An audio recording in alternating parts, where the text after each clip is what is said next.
Na noite do dia 4 de outubro de 1967, em Shag Harbor, localizado no sul da Nova Escócia, no Canadá, vários residentes locais avistaram 4 luzes laranjas, que pareciam ser de um único objeto, sobrevoarem a região. De repente, as luzes começaram a piscar e simplesmente mergulharam no mar em um ângulo de 45 graus. Apesar do objeto aparentemente ter entrado na água, as luzes pareciam ainda estar na superfície, como se estivessem boiando a cerca de 800 metros da costa. Pensando se tratar de um acidente aéreo, as testemunhas avisaram a polícia canadense localizada em Barrington. Porém, muito antes de avisarem a polícia, o policial Ron Pond já estava indo em direção a Shag Harbor, pois já havia visto as luzes de longe e resolveu ir até lá conferir do que se tratava. Ron também percebeu que as luzes provavelmente faziam parte de um único objeto, que ele estimou como tendo cerca de 18 metros de comprimento. Chegando em Shag Harbor, o policial Ron, juntamente com várias testemunhas, viram uma luz amarela movendo-se pela água e deixando um rastro de espuma amarelada para trás. O objeto foi se movendo para longe e acabou desaparecendo da vista das testemunhas em solo. Ao mesmo tempo, barcos da Guarda Costeira canadense foram até o local do incidente e encontraram a espuma amarelada, mas após várias horas de busca, elas foram encerradas às 3 da madrugada sem terem encontrado nada. O órgão responsável pelo tráfego aéreo canadense foi contactado para verificar se alguma aeronave estava na região naquele horário e foi confirmado que nenhuma aeronave, fosse ela civil ou militar, estava naquela área naquele horário. No dia seguinte, o Centro de Coordenação de Resgate apresentou um relatório oficial para as Forças Armadas canadenses e o resultado era que algo havia caído na água em Shag Harbor, mas sua origem não pôde ser determinada. Uma equipe de mergulhadores chegou a ser enviada ao local do incidente e fizeram buscas no oceano por vários dias, sem encontrarem nada. Desta forma, o caso foi simplesmente abandonado, pois nenhum dos esforços havia obtido sucesso, e o incidente foi então esquecido pelas pessoas e pela mídia. Porém, em 1993, o ufólogo Chris Stiles, do MUFON, ficou extremamente interessado no caso e resolveu investigar mais a fundo. Antes do caso ser esquecido nos anos 60, várias teorias circularam entre as testemunhas. Entre elas, estava a possibilidade de que o objeto que havia caído teria sido um satélite russo e, por isso, haviam submarinos russos próximos à costa canadense. Então, buscando por mais pistas, Chris, juntamente com o ufólogo Doug Ledger, entrevistaram inúmeras testemunhas da época, incluindo algumas que naquele período não haviam se manifestado. Uma testemunha que trabalhou como mergulhador no resgate daquele objeto afirmou que o objeto saiu de Shag Harbor e foi até Government Point, a cerca de 40 quilômetros dali.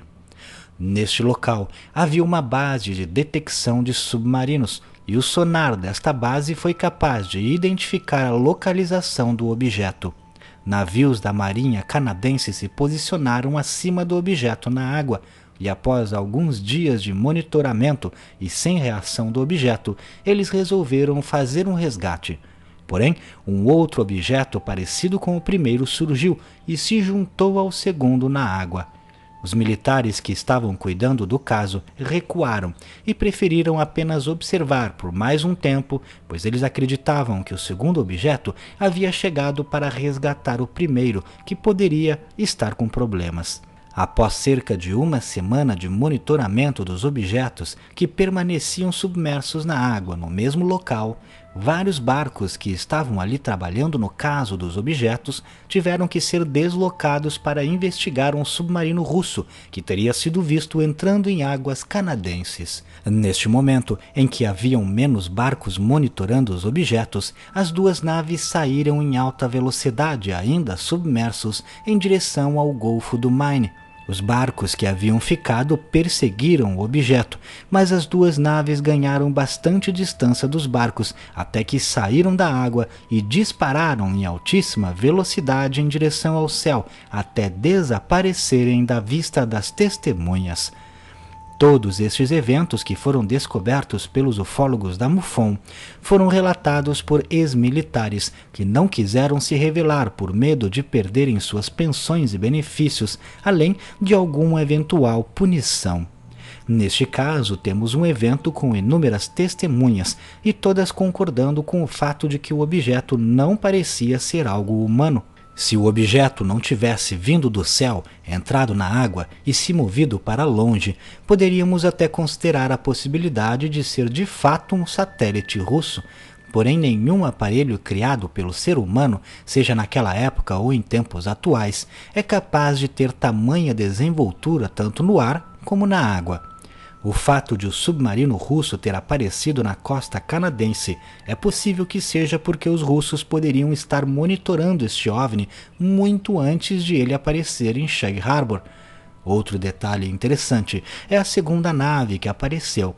Podemos supor que ela não necessariamente estava indo ao resgate da primeira nave, por ela estar com problemas, mas talvez sim para garantir que a primeira nave não fosse atacada ou capturada. O comportamento da Marinha Canadense também é algo intrigante, pois eles permaneceram dias apenas monitorando e observando os objetos, ao invés de irem abordá-lo com um submarino ou com mergulhadores.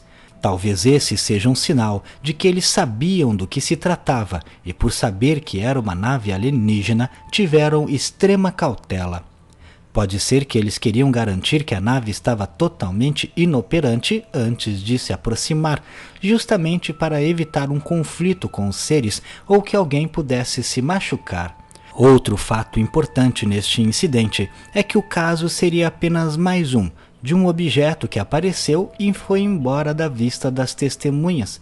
Porém, graças ao empenho investigativo dos ufólogos, mesmo depois de tantos anos após o ocorrido, resultou em todas essas informações adicionais. Com certeza, muitos destes militares envolvidos na operação não teriam dito nada na época, mas depois de tantos anos eles estavam aposentados e se sentiram mais confortáveis em revelar o que sabiam. Mesmo assim, não quiseram se identificar por motivos óbvios. E isso nos faz imaginar quantos militares não passam por operações como estas e acabam nunca revelando ao mundo devido ao medo das punições que possam sofrer. Quantos casos se mantêm em segredo e que talvez nunca sejam revelados.